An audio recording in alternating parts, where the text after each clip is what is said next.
Indonesia.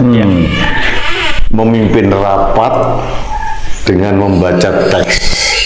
Yang dipimpin itu ada jenderal, ada profesor, ada para intelektual dan pejabat-pejabat tinggi.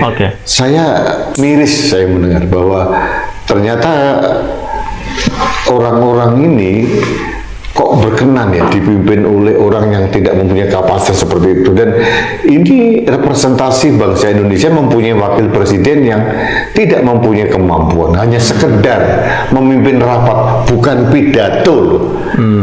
Itu harus pakai teks. Artinya dengan jelas kita bisa melihat kapasitas dan kapabilitas yang bersangkutan memang benar apa yang kita duga selama ini, tidak mempunyai kemampuan.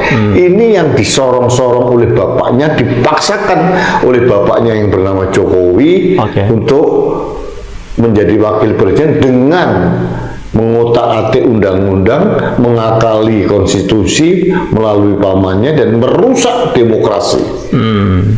Tahun 2029 kelihatannya anak yang tidak punya kapasitas ini akan didorong menjadi pemimpin Indonesia.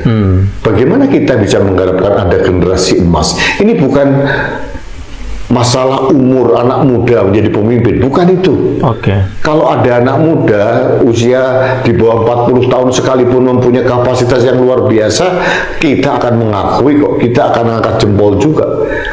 Tapi kalau anak muda yang kebetulan dikarbit dan ternyata tidak mempunyai bahan dasar yang mencukupi untuk menjadi seorang wakil presiden dan dipaksakan seperti sekarang, bagi saya itu aib bagi Indonesia dan bencana bagi Indonesia. Beberapa hari yang lalu saya mewawancari anak muda umur 28 tahun. Saya pikir dia bangga terhadap adanya generasi muda, kelompok milenial yang menjadi pemimpin nasional. Ternyata tidak terjadi sebaliknya. Bahkan bagi dia itu seolah-olah mengubur demokrasi, karena demokrasi itu esensinya adalah kesetaraan akses dan kesempatan bagi siapa saja untuk menjadi apa saja.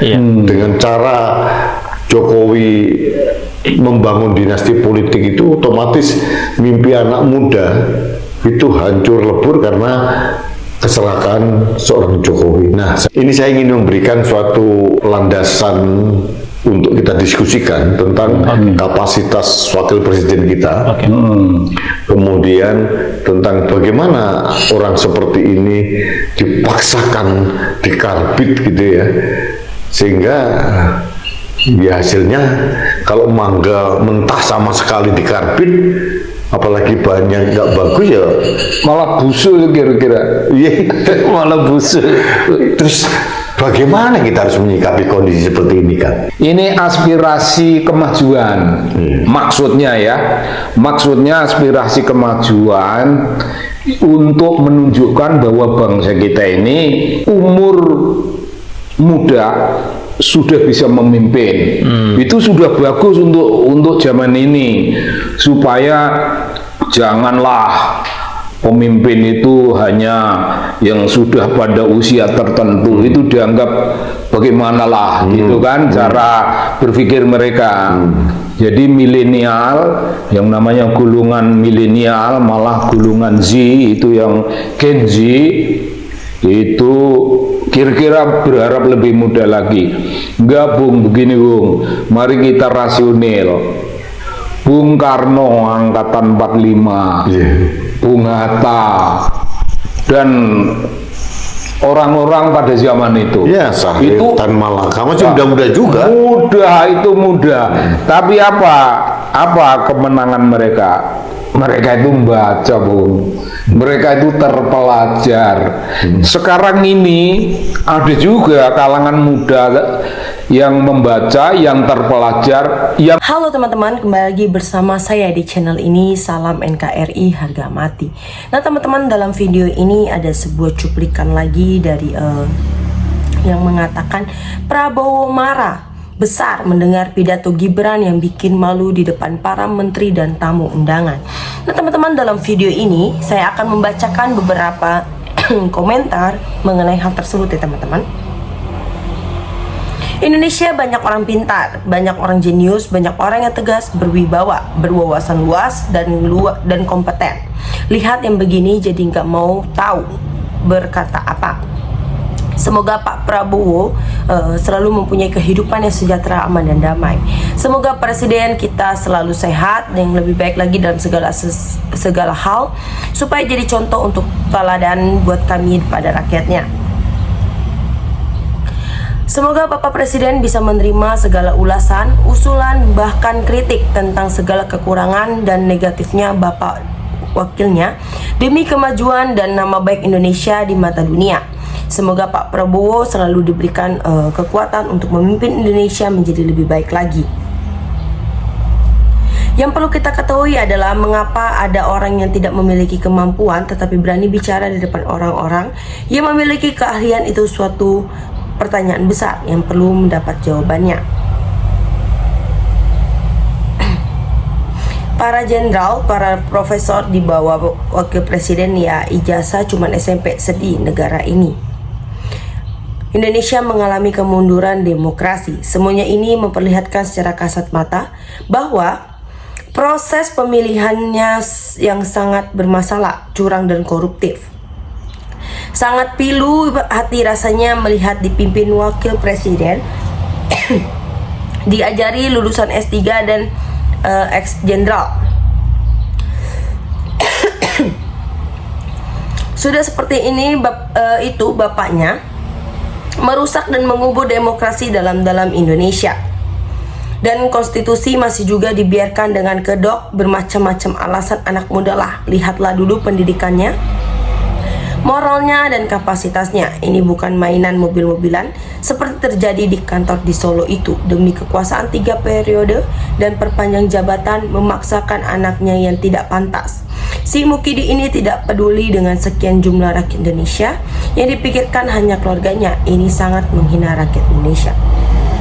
Mengapa tidak dari dulu Prabowo jadi presiden Indonesia bisa maju?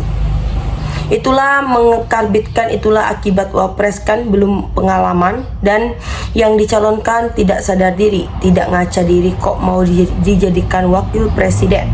Bagaimana untuk keluar negeri? Mestinya para jenderal, profesor elit politik yang lain merasa tersinggung saat rapat dipimpin bocil yang sangat minim pengetahuan dan pengalaman. Mesti diuji coba juga kunjungan ke negara ke Singapura dan berpidato serta lakukan tanya jawab dengan media tanpa didampingi pembantunya. Seandainya saya Presiden Prabowo, saya akan segera cari penggantinya. Banyak orang pintar di Republik ini. Kita bukan benci orangnya, tapi kapasitasnya dan kemampuannya belum pantas untuk jadi wakil presiden. Kenapa Pak Prabowo juga mau? Harusnya ketegasan sikap untuk membantu presiden yang pintar dan cerdas. Itulah kesalahan yang mendukung generation muda yang bagaimana kayak Fufu Fafa buat malu Indonesia di mata dunia. Sesuatu kalau sudah disepakati untuk apa disesali, tetap terima, dan logo konstitusinya dilanggar, kau diam saja. Sudah tahu yang nantinya akan terjerumus, kau biarkan saja sekarang. Kau tertawa terbahak-bahak, kau sibuk menyalahkan sana sini. Memalukan kayak nggak ada lagi orang, padahal di luar sana masih banyak anak-anak muda yang jenius. Memang Jokowi itu cari orang yang tidak benar untuk memimpin bangsa ini. Contoh Balil yang tidak bisa bahasa Inggris dan kuliah di universitas yang tidak ada di Google. Itu kata Bapak Presiden kita Prabowo. Kasihan kaum 58% punya wakil presiden seperti ini. Muka mau taruh di mana?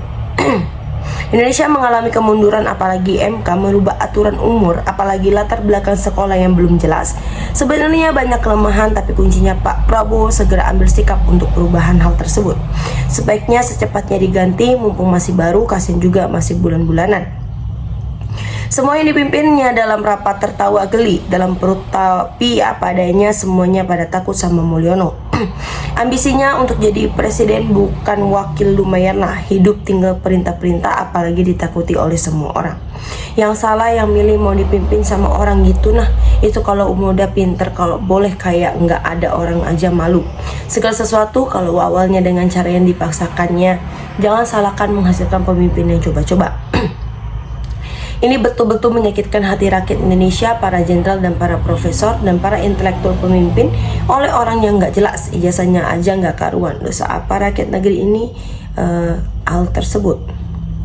Nah, teman-teman, sahabat-sahabat dari YouTube channel ini, silakan berikan tanggapan teman-teman dalam kolom komentar ini sehingga kita dapat bertukar pikiran antar satu dengan yang lain dalam kolom komentar ini.